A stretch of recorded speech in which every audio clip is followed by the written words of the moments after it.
you learn at the beginning of the book, she doesn't want anything to do with Persephone. She just finds her as a nuisance more than anything. Right.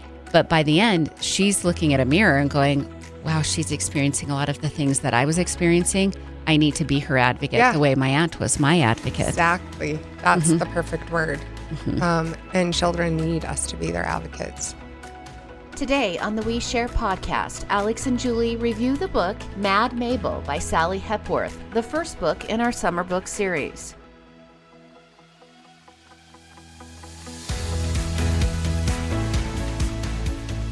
Welcome to the We Share podcast. I'm Julie. I'm Alex. We share ourselves and we provide a platform for others to share. We believe everyone has a purpose and a story to tell. And we're back on the We Share podcast. I'm Julie. And I'm Alex. Hi, Alex. Hi. Happy book club. I know. Happy book club. Happy FIFA World Cup. We're both wearing our red, white, and blue. I know. You're dressed so prettily. I did feel like this had a little European feel to it. Yeah. Almost like it, when I put it on today, I'm like, it is a little soccer. And we didn't even plan it. Like we totally matched and we didn't plan it. And the U.S. is playing Australia today at 1. So yeah. Yeah, we'll and know by the time Australia this comes notes out. in this whole Mad Mabel thing. There so is. I'm like, how appropriate. Yeah, Mad Mabel. Okay, so we have a summer book club going. Yes. We'll cover a book in June. So Mad Mabel is our one in June, then one in July, and one in August. And I recommended Mad Mabel. I had listened to it. I didn't read it. I had listened to it. I thoroughly enjoyed the book. And I was like, do you want to do this one? I think you'll really like it. And you said, yeah, let's throw it on the list. So before we dig into the themes and everything, give it your rating. How did you like Mad Mabel? I did like it overall. It took me a minute to get into it, but I knew all good things sometimes take time. I was excited to then, when the plot started weaving, to figure out, is she really a murderer? And that Mabel, Elsie, all her names. Mabel / Elsie. And Daphne. There's a lot of things that we'll cover. But yeah, overall, I mean, if we're giving it stars, like think of Audible. Out of 5, I'd probably give it like a 4.3. I don't know. I'd probably be a 4.5. That'd probably be where I was at. And this book is written by Sally Hepworth. And to kind of explain why Alex felt a little confused at the beginning, is the book is a little confusing. It's one of those books that bounces timelines. You go back and forth. Then now. Yeah. And you're a little unsure of who is who, because the book is called Mad Mabel. The lead character, who is now an older woman who lives alone in this small, tight-knit neighborhood, her name is Elsie. Yeah. And you're like, okay, but who's Mad Mabel? Yeah. And you're bouncing back and forth between these timelines, and eventually you figure out that they're the same person. Right. And that's not even a spoiler alert to tell you that. It might actually give you a better idea of what's going on. You might enjoy the beginning more if you realize that Elsie is Mad Mabel. Yeah. So, all right. So let's kind of we'll give a brief synopsis of the book for those who haven't read it, but we're not going to give away any spoilers as far as why she's called Mad Mabel. There is murder involved. It's not grisly, so don't worry about that. Definitely not a thriller. This book is not a thriller. There just happens to be murder involved. And then also there's some sexual themes, because there's some grooming of a young person in the book. And so you cross over that. There's an affair. So there's those sexual concepts. There's some really bizarre family dynamics. And I think that that's a stronger theme to the whole entire book, because it shapes who Mad Mabel is as much as the claims that her father made about her. Right. And I think you can get over certain dynamics in a community. When your family is unaccepting, that's a pretty difficult hurdle to get over. You are a product of your environment. Yeah. And it's like he set her up to fail. And she pushed through. I mean, clearly changed her name. Became a different person. So that she could get rid of that stereotype or that persona that was being placed on her. Yeah. And we watch Elsie continue to change even in her older years. Yeah, soften. Yeah, she softens. And a lot of it has to do with the fact that she makes friends unwillingly, begrudgingly. She makes friends with a young girl who is in her very tight-knit neighborhood of older people, but all of a sudden here's this little girl that wanders around from home to home. Yeah, Persephone wanders around from home to home, and she's a little annoying, as young girls can be. See, we're not old ladies yet, but I was that girl. Like, there was a cluster of us on our street, and we would literally go to the old ladies' houses in the summer and knock on the door and hi, we just came to visit, and to get candy or popsicles or whatever. But we would, I totally resonated with it because I was a Persephone. It was like, well, our moms are like too busy to handle us. There's just this little cluster. Farm you out. Yeah. And so we're just, running them up and down the road, like visiting people. Yeah. It literally was part of my daily life in summer. Okay, so let's talk about that theme because in this neighborhood on Kenny Lane, the main characters are mostly all older except for Persephone and Persephone's mom. And they all have such habitual lives. They know when they come, like you know your neighbors when they come, when they go, what food they eat, their heritage, because there's a whole Greek heritage going on here, which resonated with you. Right. There's just a lot of understanding about the tight-knit neighborhood on Kenny Lane. And you were saying that you grew up that way, but now you and I live very different lives. I moved in 2020, remodeled a home. I know very few people in my little grouping of homes. There's, I think, 19. We counted them once. I think there's 19. I could tell you maybe 4 of the 19. Yeah, I knew every single person on my street, both sides, and the whole block. So we were in a block, and I could name every single person. Probably could still name them. Really? What do you miss about that? It was safety. It was community. I felt like so many people were looking out for everyone. Lots of kids. You could trust. Yeah. Wasn't afraid of anyone in my street. Do you feel like you have, because I don't necessarily distrust anyone on my street. I live in a great neighborhood, but I don't know if I trust them either. I don't know them enough to either give a moniker of distrust or trust. Yeah, I don't. I have a single old lady that lives to the right of me, or I guess left if you're looking at my house. And we've had like short conversations while mowing lawn or shoveling. Very casual. Because I'm doing the same thing. I'm just 20 years younger than her. And then to the right side, my newest neighbor, my neighbor before, I helped sell their house. They went through a divorce. And then my new neighbor is a veteran. And we borrowed that 22 to kill the rock chuck. Oh, yeah. So that's how I met them. Is borrowing Can I borrow a gun? So, disclaimer. Who are you going to kill? I know. Just Mr. Rock Chuck. But my neighbors across the street, there's quite a few in there. It's a Hispanic family, and they combat park. So that kind of scares me because every night, my front room lights up because it's like they're all combat parking. Yes. I got you. But I don't, other than that, I don't feel. No, a whole bunch of people in your, and you have close neighbors. For those who don't know where we live, it's sidewalks, it's street lamps, it's close neighbors. Yeah. I walk by them, but I don't know them. They probably just know me as the busy lady that's always coming and going. Do that's funny because I think that's probably what people would recognize me as. Yeah. And then she's walking somewhere else or she's doing, she's either outside walking super fast for exercise or she's coming or going or people are coming or going from her house. Yeah.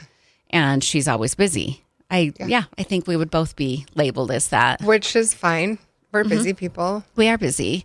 But there is a tenderness and kind of a yearn to have what Mad Mabel or Elsie has. Yeah. On that street. Well, I definitely think there is community. There's a need for it. I mean, if you go to church, you can get some of that from your church. It used to be that like everyone in a church lived in your, well, I mean, growing up in Provo, everyone was in my ward because most people were Mormon. There was like in our circle, maybe 2 that were not LDS. So I was used to that. But now it's not like that. I bet on my street, it's like maybe 20% are LDS. I remember I was walking with my brother once. This was probably 20-ish years ago. It's been a long time. He lives in Utah, Cedar Hills. So Oh, yeah. My above sister Lehigh. lives there. And we were walking along, and I asked him, we were talking about something, and I said, do you have a single person in your ward or in your ward boundaries that is not Mormon? And he said, one. Yeah. One person in his whole entire geographical boundary wasn't a member of the church. Yep. That's how you grew up. Yeah, that's how I grew up. And I think that's how my sister's still living. And then I have one in Pleasant Grove, similar too. I think maybe it shifted since COVID a little, because I know there has been a lot leave. Of move in. Yeah. But I still think fundamentally they're wired to be neighbors and nurture and bring baked goods. And like, it's your family. Like, yeah. I do miss it. I think we can maintain that culture, but not have to have everybody be the same member of the church or whatever. We probably just need to be a little bit more open to one another. And I actually believe that's a lesson that Elsie learns by the end of the book. Yeah. The willingness to, I know my neighbors, but am I really open to my neighbors, to all of them? And she was to some, Right. but not to everybody. And then through the lessons that are learned in the book, she becomes open to all of her neighbors. Right. And then they're not afraid of her either. They reciprocate. Because she did put a front up, for sure. Absolutely. Valid. Yeah. She'd had a lot of pain in her life. Yeah. And so that front was probably a form of protection, possibly, for her. So you're talking about that openness and the fact that she was put up this defense to not let people in. This is because she'd been abused by people in her life. Yes. Her father, a teacher, and these were powerful people in her life, very powerful people in her life, and they took advantage of a young girl. Right. And was it her aunts? I'm trying to remember. Yes, it was her aunt and her aunts. That were trying to fight for her and be care her of her advocate. Yeah. Because she honestly inherited this beautiful estate, Rose Hill. But because she had murdered or committed a crime. Perception of. Yeah, perception of a murder. She couldn't inherit it as a kid. So, I don't know how to say it, but that her dad creating it, trying to take it away, moving on with the female he cheated with. Well, he was using it as leverage. Yeah. And I believe in these power positions, that's what it is all about, is leverage. Her dad would use the wealth that he had as leverage in her life, also to take it away from her, dangle it in front of her, leave for long stretches of time where she didn't know who was going to care for her. Well, and even the mom. I mean, I've lived some hard things. So I think and that might have been why it was a little at the beginning heavy, because I've had that where the husband travels and the mom was foreshadowing that she used to go with him and then she wasn't going with him. And women's intuition is real. She knew something was off. She didn't know what. She was obviously hitting the bottle and drinking and not happy and smoking a lot and stuff. You get that from the way it was written. Sally Hepworth was really descriptive in that. I could picture it all. I mean, I could picture her mom, and how sad that it came to what happened, with the mom. So I blame the dad, and then Mad Mabel, or Elsie as a child, whatever you want to call her, Mabel. The fact that she witnessed her dad literally upstairs cheating on her mom. With her mom in the house. Not knowing what that was, but very descriptive with the socks, how she described those socks, the wool socks with the diamond pattern, and his pants were on the ground. And he was pushing into a lady and grunting. That was her first experience of like a sexual encounter at a young age. Yeah. And then innocently, when asked by her mom and sharing that, I mean, it unraveled, and it's just sad that people, adults especially, can be so selfish and self-serving that they're completely oblivious and unaware of the harm that they're causing to children. Yeah, to children. Mm-hmm. Yeah. Those eyes need to be protected like they don't need adult stuff. I used to say to my husband as we were raising kids, I would suggest that he do sweet things for his daughters. Yeah. Because I would say to him, if you don't, they'll find somebody who will. Mm-hmm. And that's exactly what happened with Mabel as a child. Her father was not tender with her, was not sweet, did not think she was pretty. She was too tall. Like she was everything he didn't want. And so she went looking for it from somebody else, but she found someone as ugly as her dad. It really was the first time someone gave her some attention. Mm-hmm. Yeah. And I think we can learn so much about psychological patterns there. Mm-hmm. If you don't treat a child with respect, Yep. love, tenderness, and that doesn't mean you're not firm with them when they need to have a firm like a firm direction, but you can also be tender with the love that you give, all while having like strong boundaries in a home or whatever.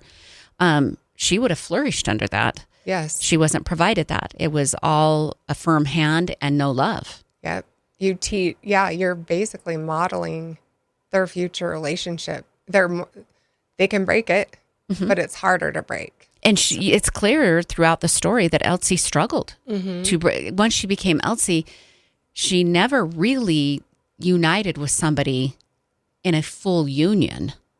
And it wasn't till the end of the book that she realized how to do that with someone, how to, not necessarily another man or whatever, just how to really do it in an appropriate way, and one where she wasn't blocking herself all the time from it. Right. Yeah. I did love that. I did love the ending, though. You're trying to decide how much you can give away. Yeah. I'm like, can we? Yeah. Just the fact that I really thought it was just Elsie, but she ended up having a son that was taken from her. Yeah. That she could leave Rose Hill to. And that was happy. And that son ended up living on Kenny Lane. Yeah. And so she was there for a reason. Yeah, she was there for a reason. And I think that you said break it. I think Elsie did do that. Yeah. She found a way to, I don't need to be Mabel. I reinvent myself as Elsie. And she was near him and got to be a part of his life from afar, so to speak. I mean, down the road. But that part of the writing, I really liked how she brought it all back in, and it was just the growth. Yeah. Mm-hmm. Yeah. She's a smart writer, that's for sure. It's very descriptive. If you're a person who loves a picture painted, you'll love Sally Hepworth. It was a very descriptive book. I typically don't do really well with books that are set in other countries. I want familiarity. Of the vernacular. Yeah. But I thought this was so fun. Oh, so my brother went on his mission to Australia, and then with Greeks, it's common to have Greeks in Australia. So I loved it. Yeah. So if you're a person who's maybe going, I don't want to read a book that's set in another country or whatever, this is a very friendly, you're not overwhelmed by the culture. It is actually almost inviting to learn about it. Okay. So Kenny Lane, I want to talk, what do you think Elsie, what lessons did she learn from Persephone? What were the things that she gained by a woman older in her life having a relationship with a young girl? I think she learned patience. I think she learned just the simple, like, childlike joy. Kids wake up happy for the most part, right? If they're not sick. But they don't have all these thoughts that they're worried about, all the things that we do as adults. It's simple. Like, they just want their food and they want their toy.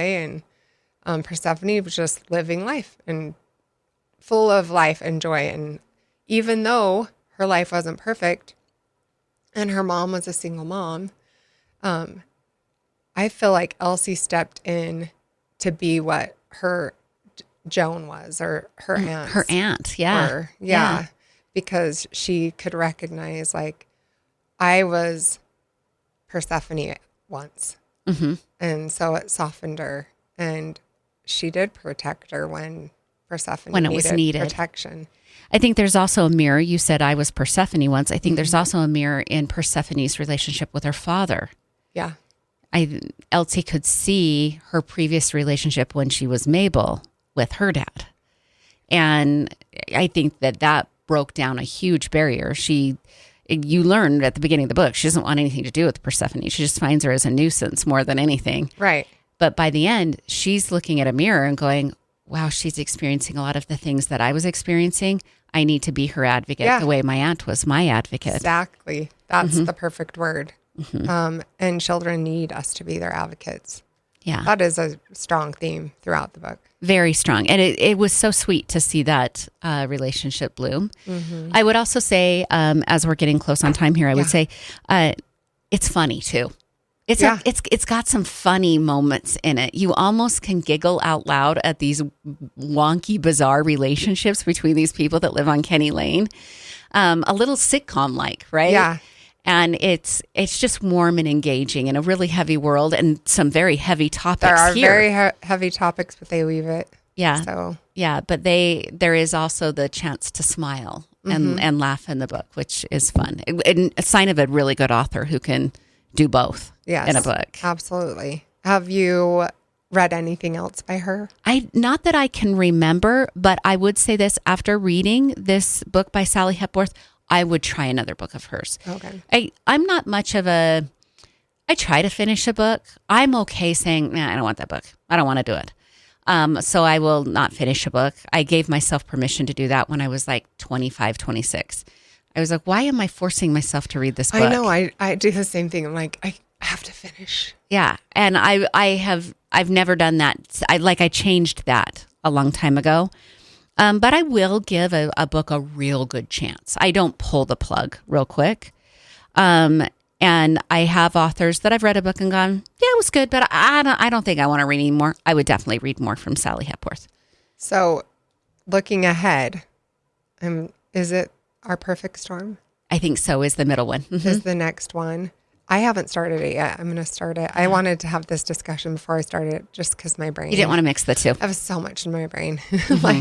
But I know Julie has started it. I finished it. Mm-hmm. Oh, it's you good. finished it? It's good. Yes. Okay. Yeah. She said there might be some steamy parts. So. There is a couple of steamy parts. I was like, whew, okay, we're back. It's not as steamy as that book As that the we Colleen covered. Hoover one? Yes, that we covered last year. That we were both like, whoa, wow, this went we really far. maybe should have read it Yeah. before we picked it. But this one, there is a couple of steamy parts, but not too much. And Okay. understand, I'm not a prude. I'm fine. I'm a recovering prude. Yeah, I'm okay with it being in there. We just want to warn people there is a couple of, steamy sections in this book, but it's good. Okay. It's good. You're going to enjoy it. I'm excited. So we will let you know on Facebook and our socials when we're going to drop that one. If anyone wants to join us via Zoom, we would love to make this group a little bigger. We have a full table here and 4 mics. And or come into the studio and we'd love book it. club with us. Yeah, So, we'd love a book club group. That would be so amazing. Yeah. All right. All right. Okay, see you next week. Bye-bye. Thanks for joining us today on the We Share podcast. If you've loved what you've heard, please give us a 5-star rating, tell your friends, and share this show. You can also follow us for recipes, lifestyle and fashion tips, book reviews, and more on WeSharePodcast.com. Join our Share Squad and sign up for our newsletter there. We would love to connect with you. We share on TikTok, Pinterest, Facebook, and Instagram. Give us a follow. A big goodbye squeeze and sending you all our love from Alex and Julie. Join us next week on the We Share podcast.